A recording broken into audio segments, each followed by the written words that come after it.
Martha Moth was spending a typical afternoon with her best friend Beatrice Butterfly playing canasta.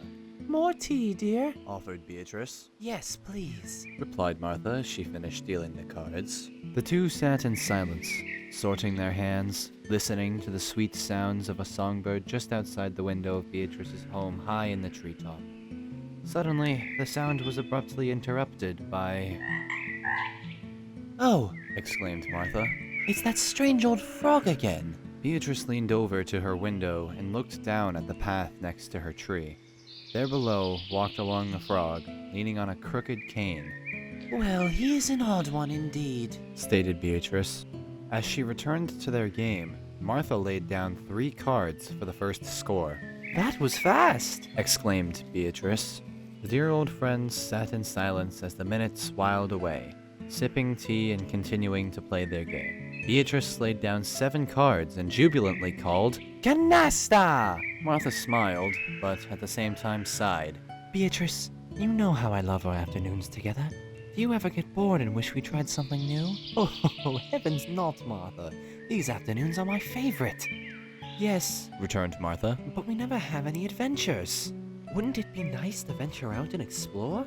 We do live in these most beautiful woods, and it's full of all those big round rocks that are so much fun to climb. Yes, Agreed Beatrice. but I've never wanted to go too deep into the woods ever since hearing of that mean old witch. Come on, surely you don't believe all those crazy rumors?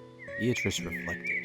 Well, they say that she lives in a wicked tree with hair like Medusa next to a very sharp and pointed rock that looks like it has no business existing in our woods. Who ever heard of a witch living in a tree? Martha joked. Beatrice and Martha continued playing their game. However, Beatrice knew her best friend was lost in thought and was yearning for adventure.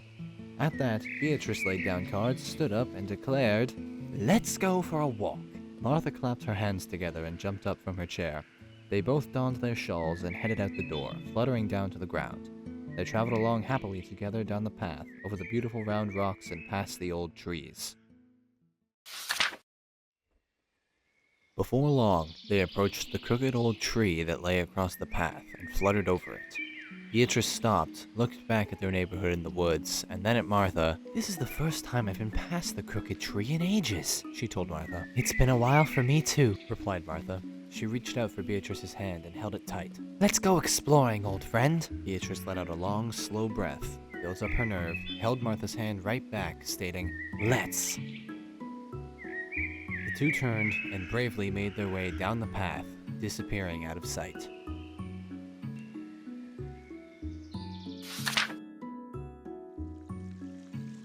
Beatrice and Martha continued along the winding path, admiring the beauty of their wonderful woods. Before long, they heard the sound of the babbling brook. They smiled at each other and hurried along until they reached the water. The two sat next to the brook, listening to its pretty sound and enjoying watching the little rapids as the water flowed down the hill, following its winding path.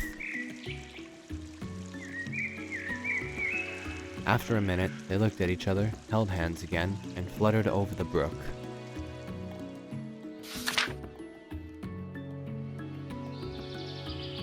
We are really getting deep into the woods now, Beatrice cautioned. Isn't it great? Martha responded. Thanks so much for agreeing to explore with me, Beatrice. This encouragement gave Beatrice further courage, and they continued on their way deeper into the woods.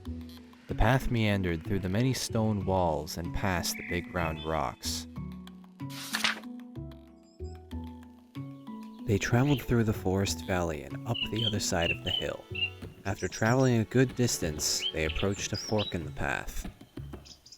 Which way should we go? Asked Beatrice. The path to the left was wider and traveled down a gentle slope. The path to the right was narrow and winding, but there were so many big round rocks.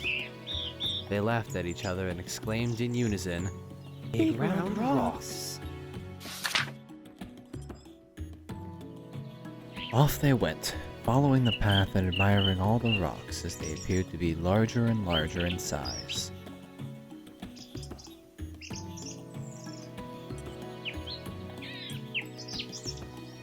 The path was steep, and they had to exert a lot of energy to keep flying up it.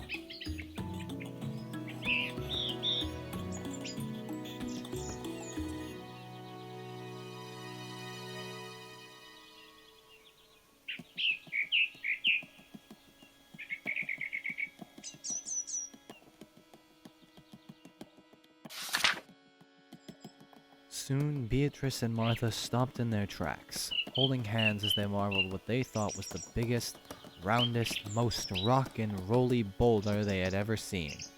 Can you believe it? Cried Beatrice with joy. I've never seen such a massive, beautiful rock. I'm going to call it Beetles. Ugh, replied Martha. They are such icky little creatures. I'm going to call it Zeppelin. How about Genesis? Asked Beatrice. Do you mean the Peter years or the Phil years? Asked Martha. Beatrice laughed. I've got it. The Stones. The two burst out laughing together and started climbing the massive rock, ascending higher and higher into the treetops. Upon reaching the top of the massive, beautiful rock, they stopped in their tracks and gasped at what they saw. There, sitting in front of a reflecting pool at the top of the rock, facing the trees with his back to Beatrice and Martha, was that frog. Beatrice and Martha looked at each other quizzically and fluttered over to the frog, sitting down on the other side of the reflecting pool on the edge of the big, beautiful rock. Hello, Mr. Frog, Beatrice called. There was no response from the frog as he sat with his eyes closed, his legs crossed, and his hands turned up towards the sky. Yoo-hoo! Martha called. Beatrice suppressed a chuckle. They sat watching the frog a moment longer when Martha offered, Perhaps he's daft? Daft, you say? replied Beatrice. Yes, you know, like, simple. Oh, I know what daft means. I'm wondering why you think he's daft. Well, look at him, answered Martha. It looks like he doesn't have a thought in his head. Well, I don't think so. I've heard of this kind of thing before. It's kind of like a meditation, like when someone is praying and getting ready for something that they're about to do.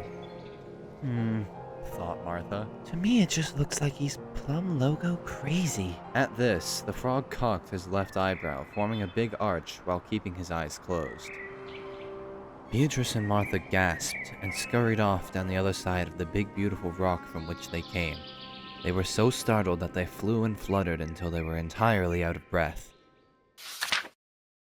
Finally, they stopped and sat down on a rock. I don't know where we are or how to get home, Beatrice lamented. Perhaps we can go back the way we came? Martha offered. Oh no, I can't do that, Beatrice replied in a scared voice. I can't go past that crazy frog again.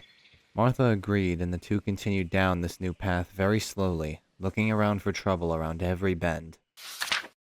They stopped frozen in their tracks when in front of them was a very sharp and pointed rock that looks like it has no business existing in their woods.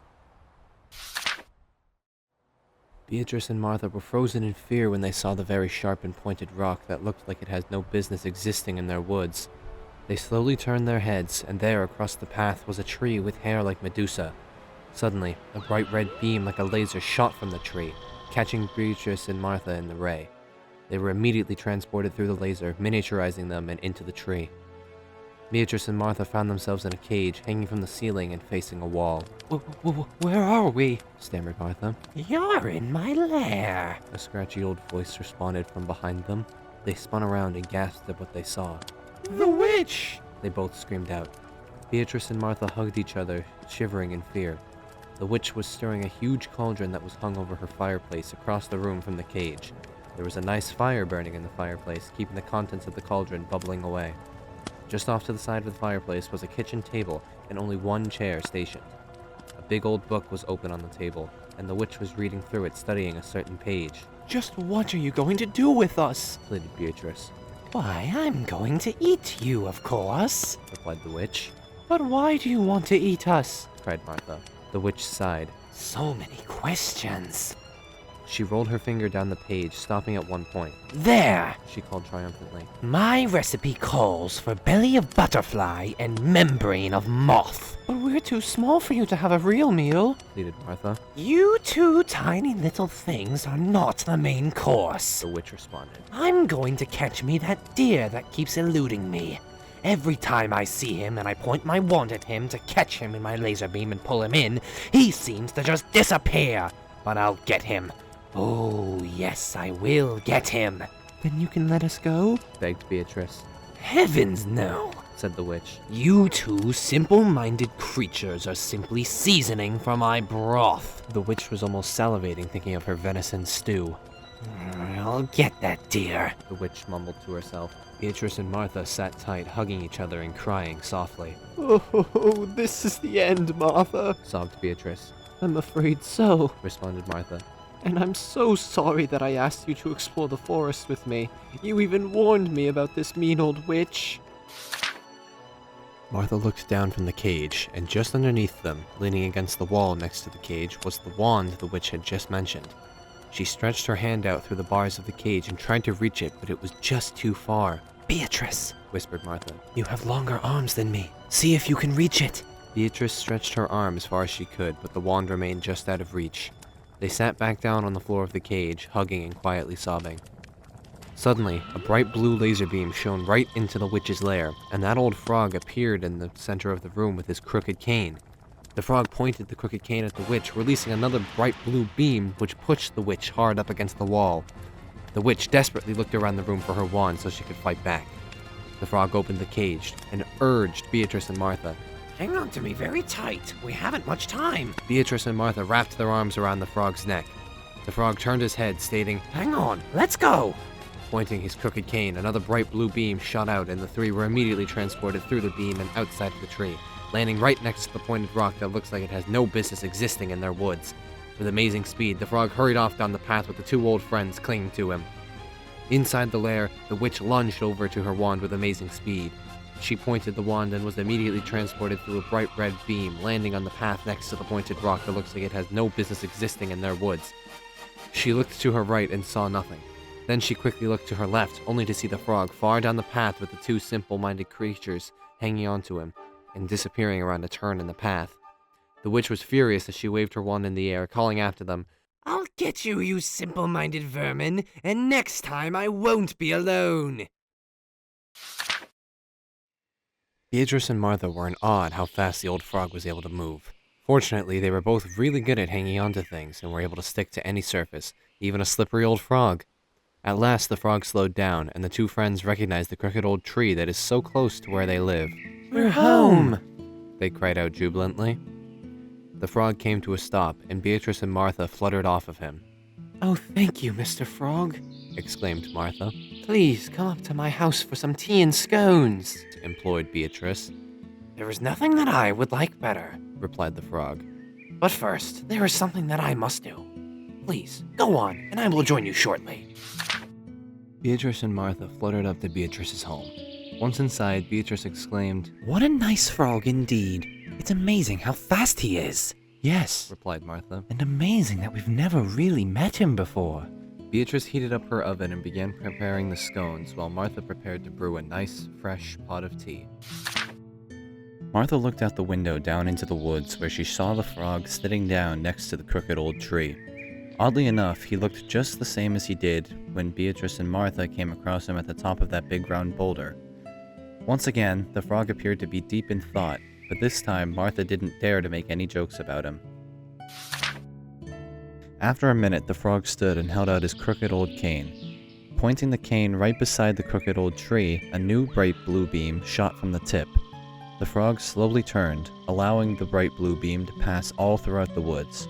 He continued until the bright blue beam had shone all over the woods on this side of the crooked old tree. Martha was wondering what on earth the frog was doing. She returned to the tea, testing to see if it was brewed. Beatrice opened the oven door and took out a fresh batch of baked scones that smelled delightful. A gentle knock rapped on the door, and Martha rushed over to open it. Please, come in, Mr. Frog, she said with a big friendly smile. The frog gently entered Beatrice's house, commenting, Something smells delicious. Oh, please, sit here, Mr. Frog, offered Beatrice as she directed the frog to the most comfortable chair. Martha called over, How do you like your tea, Mr. Frog? With a splash of milk and a tiny bit of honey, if you please, replied the frog. Martha brought him a nice cup of tea, just as the frog requested, and then poured 2 more cups for the ladies, knowing full well how Beatrice likes her tea. Do try some of my strawberry jam with your scone, offered Beatrice as she placed the jam and scones on the table before the 3 chairs. I make it myself from the strawberries I pick in our woods. The frog put a bit of jam on his scone and took a bite. Delicious! Tell me, asked Martha, what was that you were doing outside with your cane before you came up? I have asked the great creator to protect your woods, making it a safe place for you always, and a place that the mean old witch will never be able to use her powers in. How are you able to do that? Asked Beatrice. And how were you able to do all of those other brave heroic actions today? The frog took a sip of his tea and leaned back in his chair. My great-great-great-great-grandmother was once friends with the Wampanoag chief, Metacomet. Metacomet Shaman and my great-great-great-great-great-grandmother also became good friends, and the shaman taught my great-great-great-great-great-grandmother many things. What makes her so great? Asked Martha. I use the word great to signify time, and how many generations have passed between us. Oh, replied Martha, still very puzzled. Please tell us more about how your really great-grandmother met the Wampanoag chief, Metacomet. I will, replied the frog. One day, I will tell you everything in detail. But first, we have more friends that we must meet. I am afraid the witch will not be alone the next time we meet her. Oh, that horrible witch. I hope to never see her again. As do I, replied the frog. But I fear it is inevitable. She will build an army of which we must face. I know that you are very special, Mr. Frog, but how can the three of us face an army? Asked Martha. We will have friends. The frog calmly replied. More great friends whom we will love and will band together with us. They sat in silence for a while, enjoying their tea and scones with strawberry jam.